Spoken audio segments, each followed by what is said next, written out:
नमस्कार दोस्तों। आज हम बात करेंगे हमारे नए बने संसद भवन के बारे में कि 28 मई की डेट को ही क्यों फाइनल किया गया है इसके उद्घाटन के लिए। तो सबसे पहले हम लोग देख लेते हैं हमारे नए बने संसद भवन को। ये जो लेफ्ट साइड में आपको तस्वीर नजर आ रही है वो है हमारे नए बने संसद भवन की, और जो राइट साइड में जो इमेज है ये है हमारे पुराने संसद भवन की। जो नया है थोड़ा ट्रायंगुलर शेप में है और जो पुराना है वो सर्कुलर शेप में है। तो देखते हैं ये जो हमारा नया बना संसद भवन है इसके ऊपर ऑलमोस्ट 970 करोड़ रुपीस खर्च हुए हैं और ये 4 स्टोरी की बिल्डिंग है। इसका डिजाइनिंग का काम Ahmedabad based HCP design planning and management company के द्वारा देखा गया और कंस्ट्रक्शन का काम टाटा प्रोजेक्ट लिमिटेड के द्वारा हैंडल किया गया है।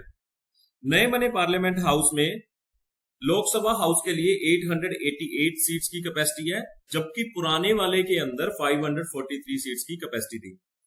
और नए वाले में राज्यसभा के अंदर 300 सीट्स की कैपेसिटी है और पुराने वाले में 250 सीट्स की कैपेसिटी थी। इसके अलावा नए वाले के अंदर सेंट्रल हॉल का हॉल नहीं रखा गया है। सेंट्रल हॉल किस लिए होता है कि ज्वाइंट सिटिंग अगर कभी बुलानी पड़े तो होता यह है कि अगर लोकसभा और राज्यसभा में किसी बिल को लेकर असहमति होती है तो प्रेसिडेंट के पास पावर होती है कि कुछ बिल्स के लिए वो ज्वाइंट सिटिंग बुला सकते हैं।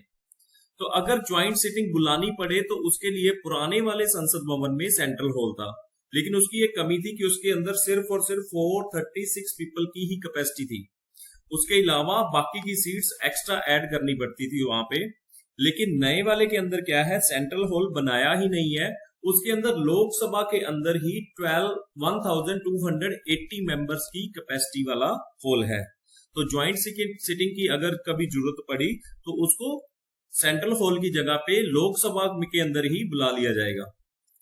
तो आगे चलते हैं। अब बात करते हैं कि 28 मई ही क्यों फाइनल की गई है। देखो, हमारे प्राइम मिनिस्टर नरेंद्र मोदी जी ने 26 मई 2014 को प्राइम मिनिस्टर के पद के लिए शपथ ली थी। तो 9 इयर्स इनके कंप्लीट हो रहे हैं 25 मई को। तो 26 मई को ये कमेमोरेट कर सकते थे याद रखने के लिए, लेकिन फिर भी 28 मई को ही क्यों फाइनल किया गया है, उसका बहुत बड़ा रीजन ये है कि it is the birth anniversary of Vinayak Damodar Savarkar, कि ये वीर सावरकर की बर्थ एनिवर्सरी है। आजादी की लड़ाई में इनका भी अहम रोल रहा है। तो उस रोल को भी डिस्कस करने के लिए हम लोग और वीडियो बनाएंगे कि कैसे थोड़ा कंट्रोवर्शियल पीरियड भी रहा है, खासकर महात्मा गांधी की डेथ के बाद, तो वो भी डिस्कस करेंगे। लेकिन अब तक के लिए हमारे पास यही है कि 28 मई 1883 को वीर सावरकर का बर्थ हुआ था, जिसको कमेमोरेट करने के लिए ये 28 मई की डेट फाइनल की गई है हमारे संसद भवन के इनॉग्रेशन के लिए। तब तक के लिए थैंक यू।